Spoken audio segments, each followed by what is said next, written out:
Hello everybody, and thank you for sharing your time with me. I'm sending this message through various different channels to reach my dear Russian friends and the Russian soldiers serving in Ukraine. I'm speaking to you today because there are things that are going on in the world that are being kept from you, terrible things that you should know about. But before I talk about the harsh realities, let me just tell you about the Russian who became my hero. In 1961, when I was 14 years old, a very good friend of mine invited me to come to Vienna and to watch the World Weightlifting Championships. I was in the audience when Yuri Petrovich Vlasov won the World Championship title, becoming the first human being to lift 200 kilograms over his head. And somehow a friend of mine got me backstage.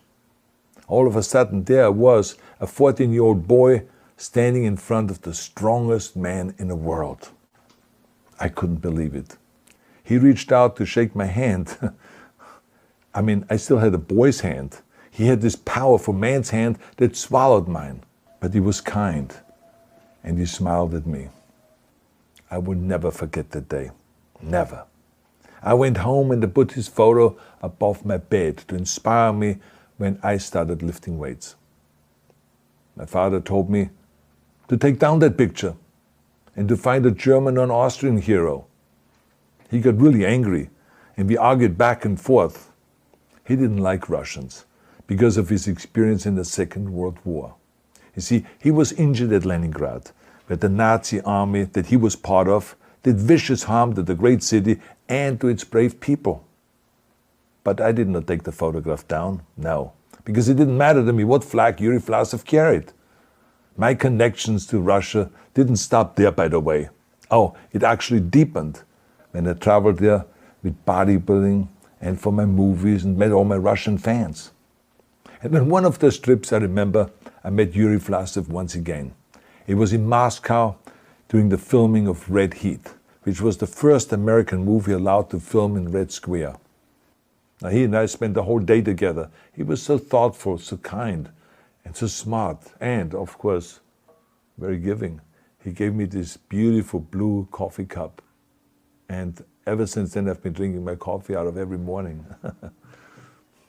Now, the reason why I'm telling you all of those things is that ever since I was 14 years old, I've had nothing but affections and respect for the people of Russia. The strength and the heart of the Russian people have always inspired me. And that is why I hope that you will let me tell you the truth about the war in Ukraine and what is happening there. No one likes to hear something critical of the government, I understand that.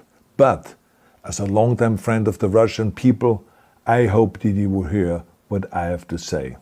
And may I remind you that I speak with the same heartfelt concern as I spoke to the American people when there was an attempted insurrection on January 6th last year, when a wild crowd was storming the US Capitol, trying to overthrow our government. You see, there are moments like this that are so wrong, and then we have to speak up. And it's exactly the same with your government. I know that your government has told you that this is a war to denazify Ukraine. Denazify Ukraine? This is not true. Ukraine is a country with a Jewish president, I might add, whose father's 3 brothers were all murdered by the Nazis. You see, Ukraine did not start this war. Neither did nationalists or Nazis. Those in power in the Kremlin started this war. This is not the Russian people's war. No. As a matter of fact, let me tell you, what you should know is that 141 nations at the UN voted that Russia was the aggressor and called for it to remove its troops immediately. Only 4 countries in the entire world voted with Russia. That is a fact. See, the world has turned against Russia because of its actions in Ukraine. Whole city blocks have been flattened by Russian artillery and bombs, including a children's hospital and a maternity hospital.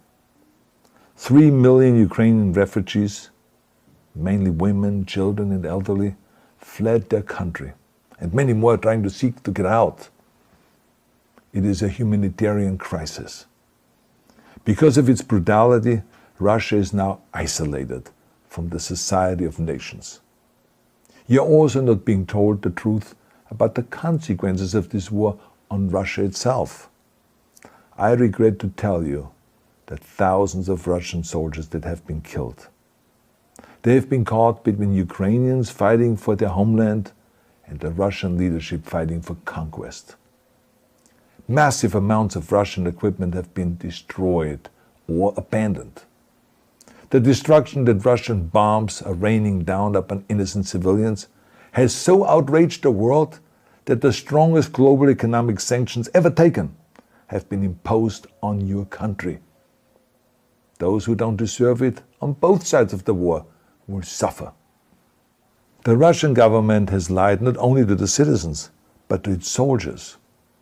Some of the soldiers were told they were going to fight Nazis. Some were told that the Ukrainian people would greet them like heroes, and some were told that they were simply going on exercise. They didn't even know that they were going into war. And some were told that they were there to protect ethnic Russians in Ukraine. None of this is true. The fact is that Russian soldiers have faced fierce resistance from the Ukrainians who want to protect their families and their country. When I see babies being pulled out of ruins, I think that I'm watching a documentary about the horrors of the Second World War, not the news of the day. Now let me tell you, when my father arrived in Leningrad, he was all pumped up on the lies of his government. And when he left Leningrad, he was broken, physically and mentally. He lived the rest of his life in pain. Pain from a broken back, pain from the shrapnel that always reminded him of these terrible years, and pain from the guilt that he felt. To the Russian soldiers listening to this broadcast, you already know much of the truth that I've been speaking. You've seen it with your own eyes. I don't want you to be broken like my father. This is not the war to defend Russia that your grandfathers or your great-grandfathers fought. This is an illegal war.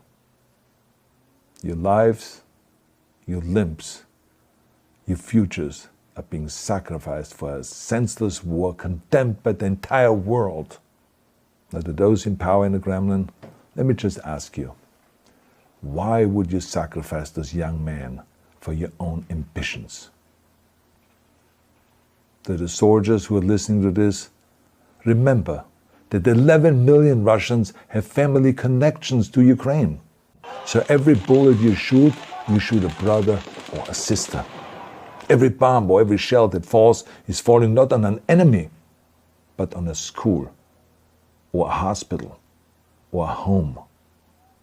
I know that the Russian people are not aware of such things are happening. So I urge the Russian people and the Russian soldiers in Ukraine to understand the propaganda and the disinformation that you are being told. I ask you to help me spread the truth. Let your fellow Russians know the human catastrophe that is happening in Ukraine. And to President Putin I say, you started this war. You are leading this war. You can stop this war. Now, let me close with a message to all of the Russians who have been protesting on the streets against the invasion of Ukraine. The world has seen your bravery. We know that you have suffered the consequences of your courage. You have been arrested, you have been jailed, and you have been beaten. You are my new heroes. You have the strength of Yuri Petrovich Vlasov. You have the true heart of Russia. My dear Russian friends, may God bless you all.